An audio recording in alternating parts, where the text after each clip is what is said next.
What we learn in the beginning of the surah is Allah has taken offense to their sarcasm. Allah has taken offense to the way they speak about the akhirah.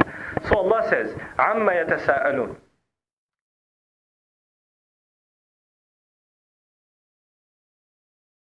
So Allah responds, عَمَّ يَتَسَاءَلُونَ عَنِ النَّبَإِ الْعَظِيمِ. And this is a continuation of the question.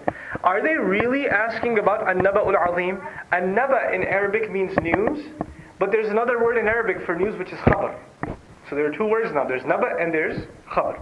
What's the difference between naba and khabar? First of all, an-naba'u a'zam, meaning naba is a greater kind of news. It's a more important news. That's one difference between naba and khabar. So you don't use naba for anything. Like if you know the store closes at 10 o'clock, that may be khabar. It's not naba. But you know somebody won the election, or there's a war that started, or something huge happened, that would be considered naba. And that's how it's used in the Quran. So this is the first difference between naba and khabar. The second thing is, naba necessarily has a benefit. Also, it demands a reaction, it demands an action. It's not just something you could say, oh that's nice, and you sit there. Like naba would be, there's a fire in the building. Right? Now, what does it demand from you? I got to get out of here. Or I got to tell other people there's a fire. Right? So this is another difference between naba and khabar. And when Allah speaks of the next life and resurrection as naba, He's referring to its tangible nature. You know, there are other religions who feel that the afterlife is some kind of a spiritual, intangible kind of thing. But even by the use of the word naba, we know it is real. It's physical, and it's not a state of mind. It's actually a state. It's a place. Anyhow, so this is عَنِ النَّبَإِ الْعَظِيمِ. Are they really asking about this enormous, and now naba is enormous in and of itself, but Allah adds azim to it, as an adjective, as a sifa to it. So is it true that they're actually asking one another in this sarcastic tone about that enormous event?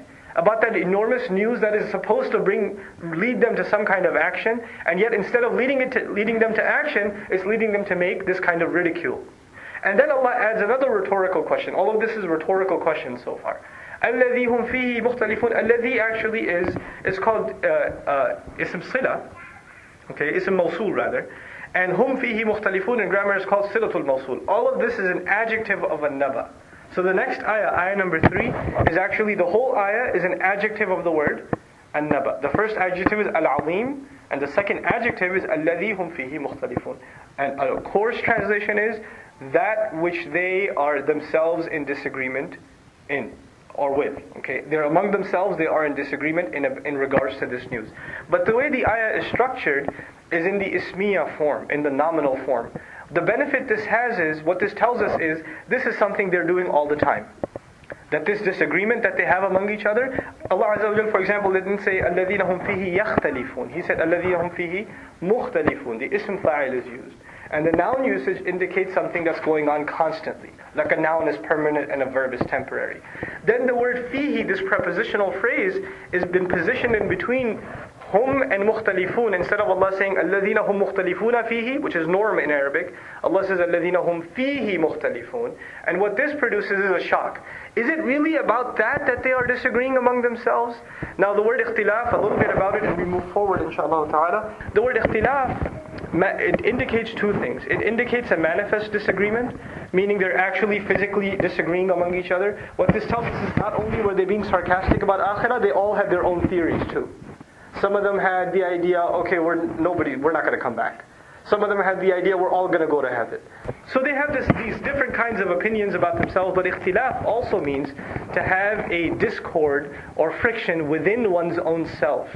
What this implies is not only did they disagree with each other, but within themselves there was uncertainty or disagreement. Sometimes they would think this, sometimes they would think that. They're not so sure. It's not like they're adamant about no, for sure there's no afterlife, or for sure we're going to be saved. They're not sure either. They're not sure. So even within themselves there's a disagreement that is taking place, and that's what Allah Azza wa Jalla depicts with these words.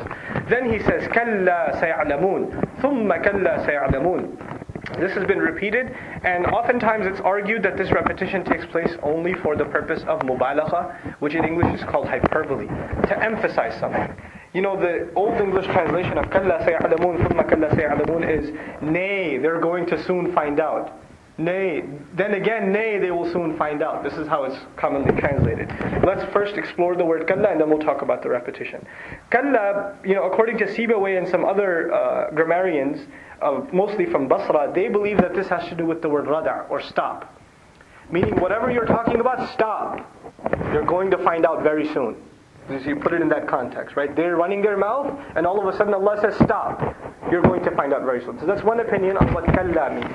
Another opinion, which is stronger actually from the language point of view, is depends on where kalla is used. If you say kalla and you pause, and then you say saya'lamun, it means something. But if you say kalla saya'lamun together, then it means something else. Now if you say kalla and you pause, and then you say saya'lamun, like these grammarians argue in these ayat, it is jaiz, it is allowed that you stop at kalla and then you say saya'lamun. To produce that meaning, stop. Stop your nonsense. Stop this ridiculous argument. All of you be quiet. Nonsense. And then you're soon about to find out. Saya'lamun. Or they're about to find out rather. But on the other hand, if you continue and you don't stop, which is what the text of the ayah is, there's no waqf, then the meaning of kalla is associated with haqqan. Truly you're going to find out. So the idea in language generally, and also in classical Arabic, when you repeat something twice, it illustrates anger or tension or friction or something like that. So that's one opinion. The other opinion, which actually a lot of the mufassirun have taken, and seems more appropriate here, is consistent with the arguments in the rest of Quran. As far as the Quran's warnings are concerned, they're basically, the warnings are of two events. Two things. One is resurrection, the day of judgment, all the events surrounding resurrection. And the second is the hellfire, one leading to the other. But the two predominant warnings are resurrection and qiyamah, and then an-nar. So there's a lot of description in the Quran of resurrection day, and there's a lot of description for hellfire. So it is believed that the first one, you're really going to find out, that first one is referring to qiyamah, and the second one is referring to hellfire. So first you're going to realize how wrong you were and how obnoxious you were in the way you were talking about the akhirah. The first time you will realize this, truly realize this, when you face qiyamah. And the second time when you face the hellfire. These are the two places where you really get to know, right? So now, this is again the tafsir of why there is repetition between these two things.